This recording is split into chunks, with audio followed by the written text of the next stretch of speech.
Skripsi, apa kabar bro? Nggak usah lah. Yang penting Slow. Gua Trian, Gua Audrey. selamat datang di Tipikal Bungsu. Oke, hari ini kita Start lagi ya. geser ya, kedatangan seorang lah ya. Seorang yang sampai sekarang kita masih lihat sebagai Iya, panutan panutan hidup ya. Suksesnya tuh ya kayak gini lah. Ini modelnya gitu kan.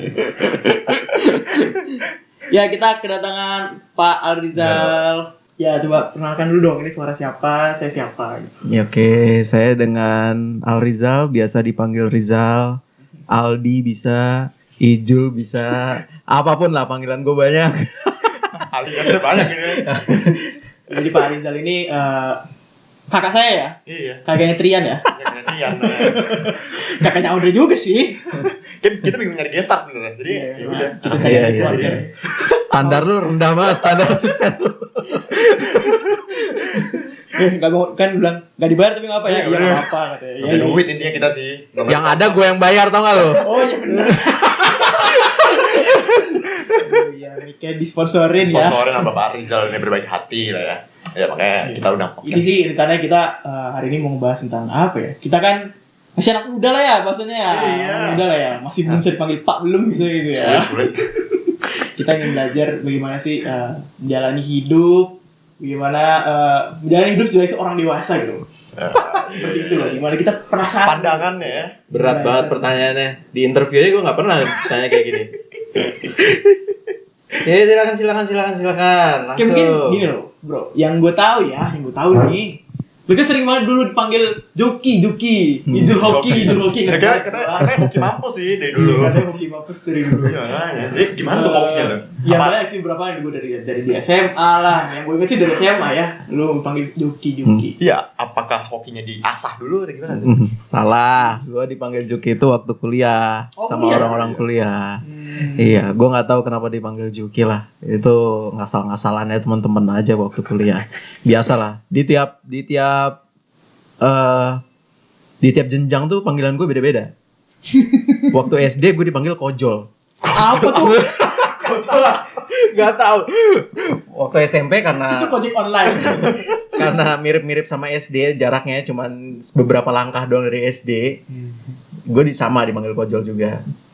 Ini kalau ngomongin hoki kan gitu. Apa sih kira-kira yang momen yang lu merasa lu tuh hoki nggak sih? Gue kayak gini tuh, wah gila gue lagi hoki banget nih, bisa dapet ini kayak apa kayak gitu. Sebenarnya gue nggak setuju juga dibilang hoki karena kalau menurut gue lebih cocok itu takdir baik. Gimana? Gue jaim dong, ini ada teman-teman gue juga ntar mungkin. Harus keluarin semua, Bos. Iya, oke. Banyak hal sih. Kalau dibilang itu adalah sebuah hoki atau takdir baik ya. Gue pernah menyelamatkan hidup orang sebenarnya. Salah satu yang gue selamatkan hidupnya adalah Bapak Trian. Tahu nggak lo? Nggak tahu lo ya. Jadi waktu umur 3 tahun. Waktu umur 3 tahun, gue main bola sama teman-teman gue. Lu lagi makan permen. Oke. Terus waktu itu gue nyundul bola sengaja ngarahin ke lu. Assalamualaikum warahmatullahi wabarakatuh. Main di Enggak, tapi itu bolanya bola kecil dan itu kan mainnya di kamar. Main sundul-sundulan doang, gue ngarahin sundul ke lu. Permen lo sedap ke tenggorokan lo dan lu sampai Sebentar, kok saya mulai mengingat ini ya. Sebenarnya saya Lu tahu nggak? mengingat sedap permen ini. Terus abis itu untungnya ya dibilang takdir baiknya, beruntungnya di situ ada mbak yang mengerti gimana caranya mengeluarkan itu. Gue langsung panik kan waktu itu. Gue langsung gendong lu, gue bawa ke mbaknya, habis itu tiba-tiba berdarah. Loh, ini berdarah siapa? Enggak, ini darah mbaknya yang ngocor justru. Karena mbaknya mimisan waktu itu. Mungkin karena dia juga panik juga kali ya. Oke. hampir mati lu. Satu. Terus ada momen lagi waktu itu si Mas Ardi. Gue boleh nyebut subjek nggak? Gak apa-apa. Gak apa ya. Soal. Waktu itu gue sering main di Pantai Pangandaran. Waktu itu gue main terlalu tengah tuh. Oke. Waktu itu kebetulan banget. Biasanya gue main berdua doang sama Sardi nih. Tapi gue ajak lah waktu itu Tante Ica. Karena waktu itu gue lagi sama Tante Ica sama Om Gatot waktu itu. Sama Mbak Ita segala. Itu tante om kita lah ya. Ya. Oke lah. Nah, terus aku ajak Tante Ica ke sana, ke tengah juga. Tiba-tiba ada ombak gede banget, keseret. Siapa? Mas Ardi. Mas Ardi itu sampai salto 2 kali dan ketangkep kakinya Kakinya. Wah. sama Tante Ica. Shish.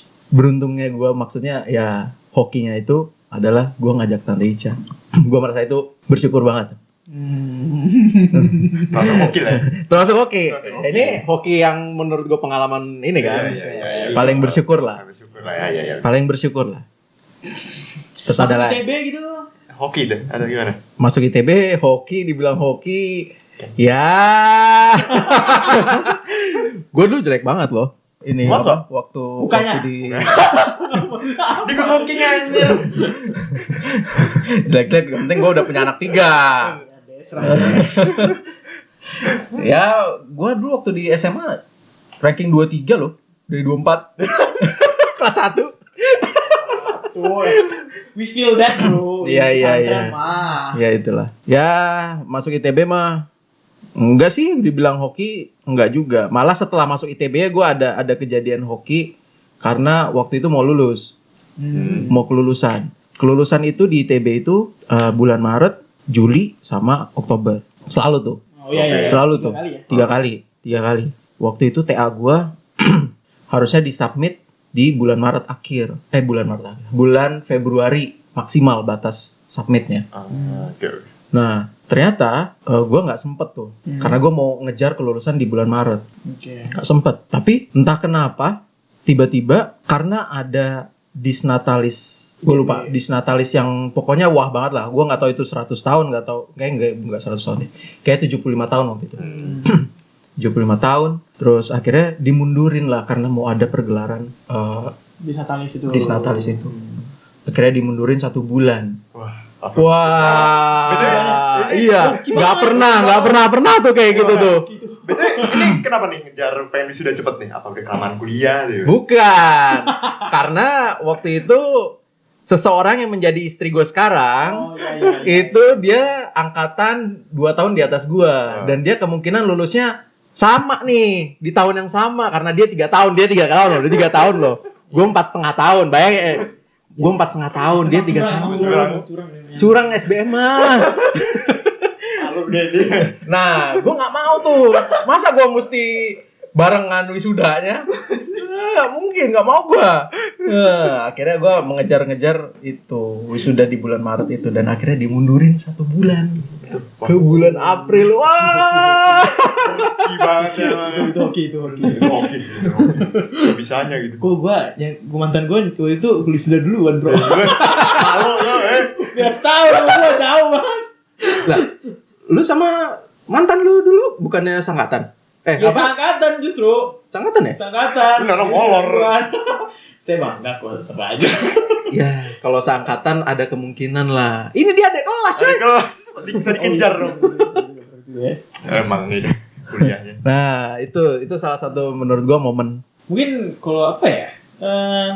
Ya kuliah mah seperti itulah ya. Kalau menurut lu nih, apa sih ya kalau misalnya kita langsung skip organisasi aja kali ya? Iya. Organisasi ini maksudnya seberapa tuh sih organisasi buat lu? Kalau gue tuh selalu mandang organisasi itu cuma sekedar ya udah lu cuma Bener sih. manage tim doang. Manage tim bener enggak? Maksudnya enggak sesolid itu kok. Nyari apa? Ya? Nyari teman tambahan. Di kampus gue juga. Wah, mulai pertanyaannya menjurus-jurus ke serius nih.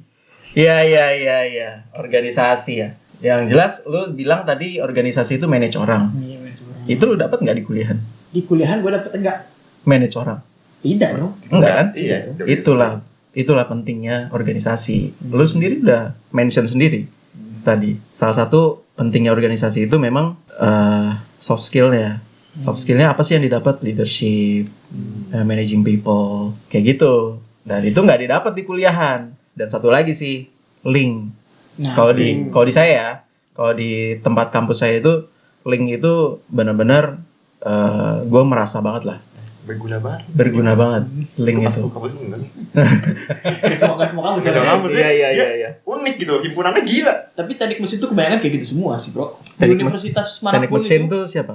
Ya bukan, maksudnya teknik maksud gua. Oh. Jurusan teknik. Saya bukan teknik mesin loh ya. Awas lo sampai nggak tahu gue teknik apa. Teknik apa gue? Tambah. Oke. Tahu, Cok.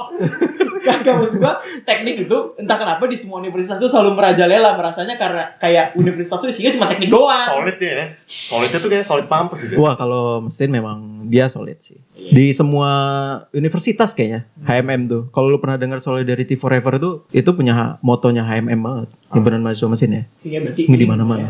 menurut gua Koneksi. Tiga itulah, leadership, managing people, sama link.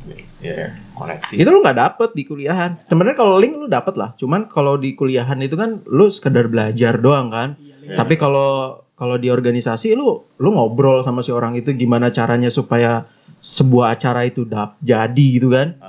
Nah, Dia tahu itu. soft skill lu gimana. Gimana lu berpendapat, gimana lu mempertahankan pendapat, iya. gimana lu caranya ya baik bacot lah gimana kan. Dan di pekerjaan itu kuliahan itu cuma dilihat IP-nya doang kali untuk organisasi, sisanya ya organisasi. Bener sih. Kuliah kan mencari IPK, betul. Kalau di kerjaan kan gitu, lu rapat, lu berpendapat, menurut saya kayak gini, kalau misalkan ada yang challenge, lu harus argumen, dasar lu berpendapat tuh apa, gitu. Iya sih, betul banget. Itu didapat di organisasi, makanya menurut gua organisasi itu penting. Iya. Kalau inilah, gua kan merasakan banget Mas. Namanya quarter life crisis. Gua di umur 24, 25 yang dimana gue di sini belum dapat kerja dan masih bingung gitu sama hidup gue sendiri gitu. Lu yang gue tahu, lu tidak merasakan hal itu gitu. Lu langsung keluar kuliah tuh lu gak ada sebulan setahun Lancar, ya? langsung kerja gitu loh. Lancar banget. Lu udah tahu lu tuh kelar kuliah gue mau langsung kerja gitu. Itu tuh kenapa gitu? Kenapa seperti itu gitu? Planning lah. Ya, saya dari dulu orangnya terplanning sih. Artinya kayak gini, kayak gue punya anak aja. Itu aku sama bundanya itu nge-planning tuh. Punya anak, untuk anak ketiga minimal kita punya anak di umur sekian.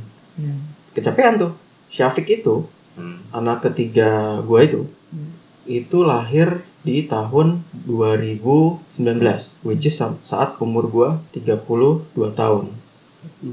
32 tahun. Iya. Batas pensiun itu umur 55 tahun lah ya. 55 tahun. Which is itu berapa tahun? 18 tahun. 18 tahun. Enggak dong. 55 dikurangi 32 berapa? 23. 23 tahun kan? Nah, 23 tahun itu adalah saat Syafiq harusnya sudah kelar kuliah. Harusnya. Anjing, jauh banget lu. Serius? Iya benar. Planningnya gue kira juga gitu. 23 tahun itu Syafiq harusnya setelah lulus kuliah kan. Artinya gue membiayai dia sampai dia lulus kuliah. Artinya gue masih bekerja dong, harusnya ya. Umur 55 itu ya. Harusnya ya umur Maksudnya 55. Udah jadi dirut Adaro ya harusnya. Aduh, amin. Ya, itu satu. Nah, waktu mau kelar kuliah itu, setahun sebelum kelar kuliah, itu gue udah nyiapin CV semuanya macem-macem. Paling enggak ya gue sebar-sebar lah kemana. Pas lagi ada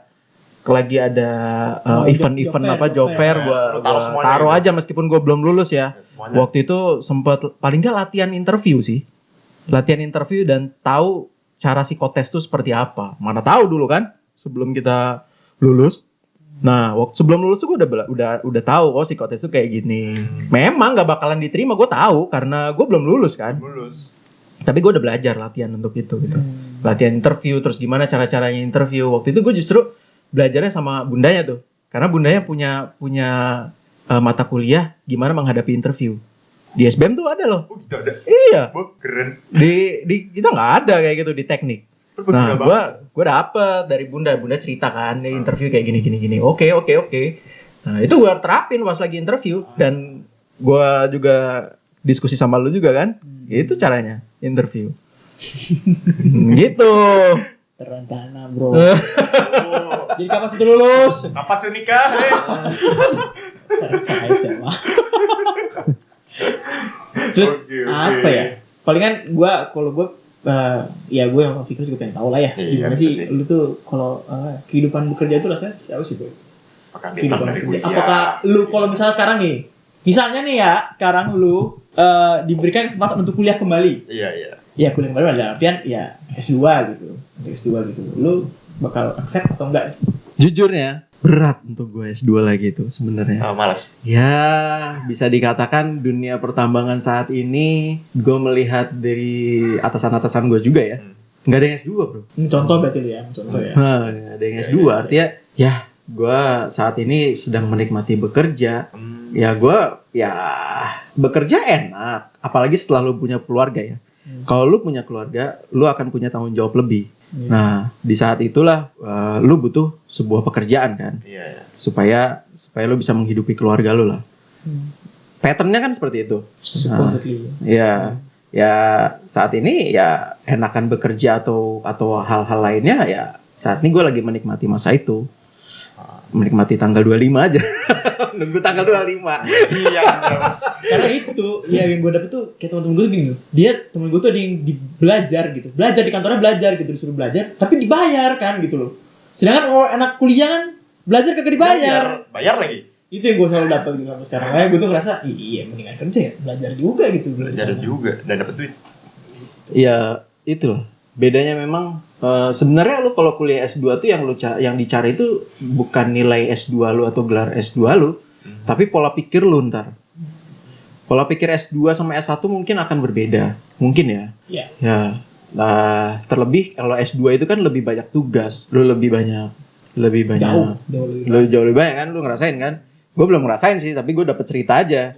S2 itu banyak tugasnya, lah banyak presentasinya. Nah, itulah yang dicari memang. Ya ini pola pikir lah ya. Pola pikir. Nah, di situ mulai masuk tuh soft skill. Karena manajerial itu udah mulai masuk di situ di S2. Kalau di S1 kan lebih banyak teori. Iya betul. Betul. Gitu. Mungkin ada sih pastinya ya penyesalan dalam hidup. Waduh. Ada nggak sih yang lu nyesel gitu milih? Gini loh. Kalau menyesal dalam hidup itu artinya lu menyalahi Allah. Itu bro, kan gue bilang berkali-kali. Karena apa? Lu akan menyalahkan takdir. Betul. Bener nggak? Betul. Nah, jadi jangan pernah menyesal. Kalau misalkan kayak gitu, ya namanya lu menyalahkan rukun iman, tau nggak? 2 rukun iman sekaligus loh. Takdir sama Allah, nggak boleh loh kayak gitu. Jadi kalau penyesalan gue nggak pernah nyesel. Tapi gue pernah, bukan menyesal ya, tapi gue merasa bersalah ada waktu itu. Bukan menyesal ya, gue merasa bersalah. Gue merasa bersalah sama seseorang teman kuliah gue yang mungkin sekarang jadi pendengar setianya Tipikal Bungsu loh. Ya, iya dong. Dia berinisial A. Ya. Setelah Lu kira kayak ini aja kayak acara kriminal anjir. Enggak usah kayak gitu. Inisial ya. inisial AO. Dia pasti tahu nih. Gue udah sering kok. Nah, ceritanya tuh dia lulus Oktober. Dia kan teman dekat gue banget waktu kuliah kan. Dia lulus Oktober. Gue kaget banget dia lulus Oktober. Karena gue nggak merasa dia paling ntar lulus bareng sama gue nih bulan Maret. Waktu gue belum tahu ya lulusnya mundur ke bulan April ya. Paling bulan Maret tuh dia ininya. Karena dia slow gitu juga orangnya. Dia bareng-bareng. Enggak, beda. Dia lab basis. Kalau gue lebih ke lapangan. Oke. Karena gue waktu itu ke lapangan kan. Studi kasus ke Jambi gue dulu. Nah, waktu itu dia lulus duluan. Kaget gue. Wah, lulus duluan. Iya, alhamdulillah. Wah, alhamdulillah ya lulus duluan. Lu boleh lulus duluan. Tapi lu kerja bareng sama gue. Kayak gitu. Nah itu I didn't mean it. Gue itu keluar begitu aja gitu loh. Tapi gue nggak tahu ternyata kejadian men. Lah, serius? Iya, dia lulus Oktober. Dia kerja mulai Juli bareng sama gue di perusahaan yang sama di Pama. Gue inget banget tuh. Dia waktu itu ngelamar apa aja nggak ada yang terima. Ya ada yang keterima cuman nggak cocok sama dia. Akhirnya nggak diambil sama dia. Dan dia gue pernah juga keterima juga bareng sama dia gitu loh di perusahaan yang lain, tapi kita nggak cocok, bareng-bareng nggak cocok. Dan dia akhirnya mulai pertama kali bekerja itu sama kayak gue, Juli. Kata dia ada ini ya. Wah, gue bener-bener nggak ada maksud loh, sumpah nggak ada maksud loh, Ndri. Bosan ya bapak. Spill. Gue ada maksud lo, sumpah. Ya tapi ini kita ketawa-ketawa aja sih waktu itu. Ya Enggak begitulah. apa, mungkin pilihannya Dija kali, Mas. Iya, Maksudnya mungkin kayak emang dia boleh pengen juga gitu. enggak pengen istirahat. Iya dulu. kali ya, tapi ngelihat dengan dia ngelamar-lamar banyak sana sini sih nggak gitu juga kayaknya. Berarti bereffort ya sebenarnya. Effort, dia punya effort untuk langsung segera kerja kok, gue tau lah dia. Ada ya, maksudnya di sini yang kayak gini loh. Suatu hal yang mungkin di masa lalu yang bakal lo ubah gitu loh. Dia penyesalan ini kita maksudnya. Iya. Kayak misalnya misalnya anak gue cuma mau 2 sebenarnya gitu. Kayak gitu mungkin. Nggak ada sih. Atau mungkin mau punya istri 2 gitu. Di sini ada adeknya. Lu kalau ngomong kayak gitu gimana? Lupa. Nggak ada. Nggak ada. Hidup tuh harus jangan menyesal sama hidup tuh. Salah. Itu dong, nggak boleh lu menyalahi takdir, nggak boleh. Ya mungkin last question lah. Last question lah ya. Ih, udah las aja. Ya udah, ini udah 20 menit misalnya. Lawannya sih. Apa ya bro ya? Kita ngelihat dia kan ini lah ya, apa ya? So perfect lah ya. Ya enggak ya perfect ya bahasanya. Panutan Q ya. Ya ini sih. Do you think gitu? Menurut lu tuh kayak gue tuh udah mencapai perfect life gue belum sih? Ya, gitu. Wah, ini pertanyaannya susah gampang sebenarnya. Perfect ya. Gue nggak pernah sih merasa hidup gue perfect, tapi gue selalu merasa bersyukur akan hidup gue. Berat banget ya kata-katanya. Iya. jadi gue nggak pernah mencari kebahagiaan dalam hidup gue, tapi kebahagiaan itu adalah perjalanan hidup gue. Sehingga yang namanya bahagia itu gue akan terus bahagia, karena bahagia itu perjalanan hidup, bukan tujuan hidup. Itu aja sih. Termotivasi sekali kita. Waduh. Salah. Ya itu. Tipikal listener sekalian bisa denger lah apa yang sudah disampaikan Iya, oleh kata-katanya Pak Rizal. wasiatnya itu nanti. Ya mudah-mudahan kalian yang mendengarkan kita bisa tahu lah gimana caranya hidup dari seorang sudut pandang Pak Rizal. Pak Rizal ya. Bener. Pak Ijul ini. Hidupnya cukup berjalan lancar ya. Ya alhamdulillah ada rezekinya semua itu. Ya bro ya. Ya mungkin itu doang yang bisa kita sampaikan untuk hari ini. Bermanfaat lah ya. Bermanfaat lah ya. Sampai ketemu lagi di Tipikal Bungsu.